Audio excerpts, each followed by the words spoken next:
Hello, everybody. Welcome to the Water Festival. My name is Anne, and I am talking to you from the banks of the Minnesota River, what the Lakota-speaking people call the Missouri River, here in Pierre, South Dakota.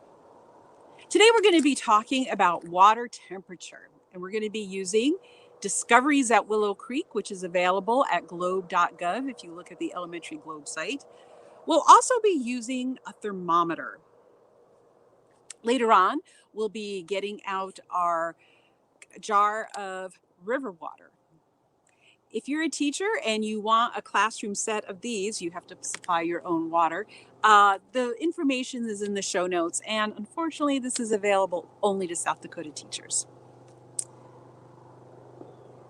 Let's start by reading a little bit of the book, Discoveries at Willow Creek.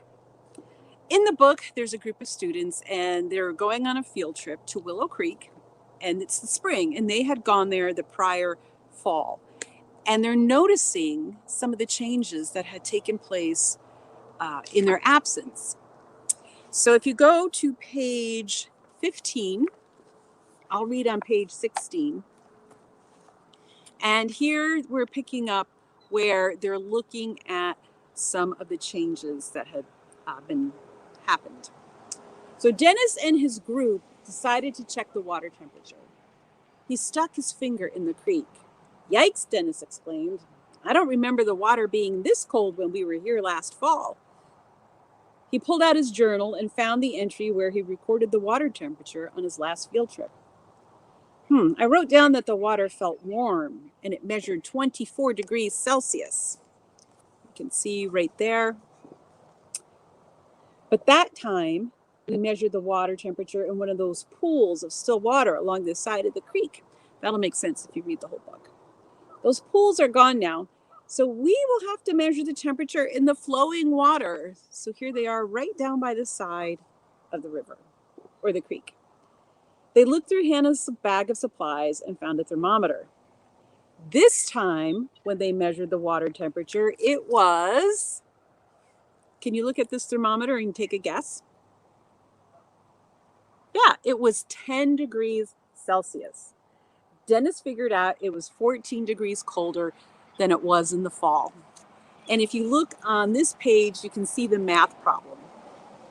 If you couldn't figure out how it was 10 degrees Celsius, you can see this red line here, and it goes right up to the 10. So that's how they were able to tell it was 10 degrees Celsius. In a moment, I'm going to ask your teachers to pause the video and hand out the thermometers, but before he or she does, I just want to give you a word of instructions. Please do not unscrew the caps of the thermometers. The thermometers are glass and they can break. If you can't really see your thermometer that well, you can twist the cap a little bit so you can see all the numbers and the lines, but don't open it all the way. All right, go ahead, press pause, pass out the thermometer, and come back when everybody's ready. All right, now that you have your thermometer, we're going to spend some time looking at it. And the first thing I want you to do is to look at your thermometer and out loud, if you're by yourself, you can talk to yourself, that's okay, or who's ever sitting next to you, I want you to start noticing things about your thermometer out loud. Get to it for, about a minute. Press pause, start with "I notice," and go. Okay, welcome back. This is the point which I really wish I were with you all. Maybe you can email me and tell me some of your noticings. But in talking to other groups in person, these are some of the things that they've noticed. They've noticed the line, the green line in the thermometer. In the book, it was red, but ours is green. They also noticed the numbers along the thermometer. In the book, they start at 5 and goes up to 50, and ours start at 5 and go up to 50. Except, do you notice something? That 5 then goes up to 0, then it goes up to 5 again. That bottom 5, that's 5 below 0. If you look at the little lines, which the thermometer in the book does not have, you'll notice there are 3 different lengths of lines. The longest lines are next to the 5s and the 0s. Then there are the medium length lines, and if you had a chance to count them, you would have found out that those medium length lines are each worth 1. The shortest lines are half degrees, so you could read 1.5 or 1.5.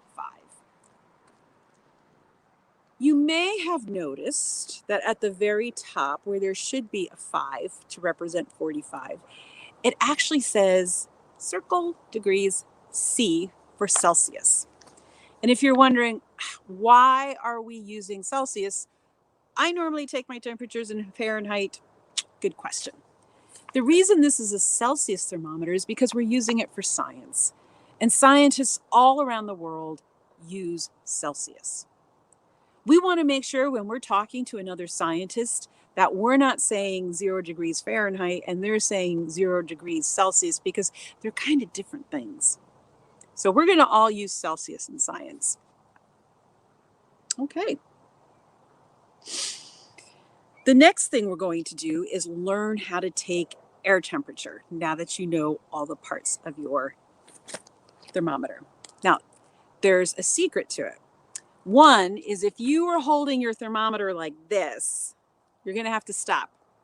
Hold it by the top. Down here is where all the thermal reading happens. Okay, so hold it by the top. The other thing you're going to want to do is hold it away from you. Your body gives off heat.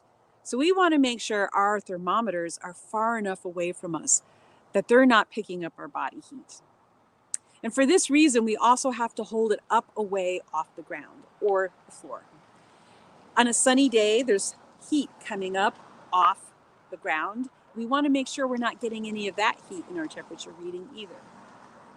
And finally, we don't have to worry about it too much today. You can see it's not a sunny day. But on a sunny day, we want to make sure we're reading our thermometers in the shade. Well, what do you do if it's so sunny and there are no trees around? Well, you make your own shade. You have to kind of move around so you're making a shadow, and then make sure your thermometer is in the shadow. Now, here comes the fun part. You have to hold it there for 2 minutes. That gives enough time for your thermometer to stabilize the air temperature reading. So go ahead, assume the thermometer position, press pause, come back in 2 minutes. All right, welcome back. Is your arm as tired as mine is? Let's go ahead and read our thermometers. Remember, we read up to where the green line is. Well, I am looking at my thermometer, and it looks like it is 12 degrees Celsius. And if you're wondering what that is, well, here's a little poem to help you remember. Look at your thermometer.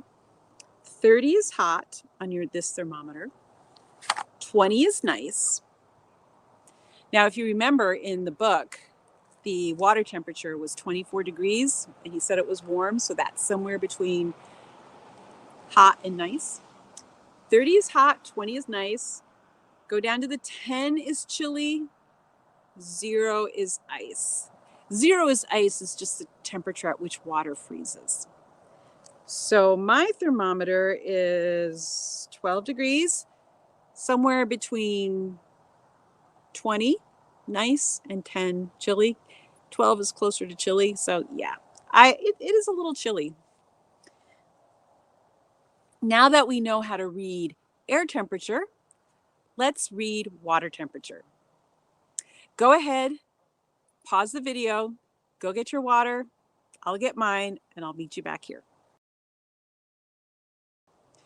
Okay, you have your water? This is straight from the Minnesota.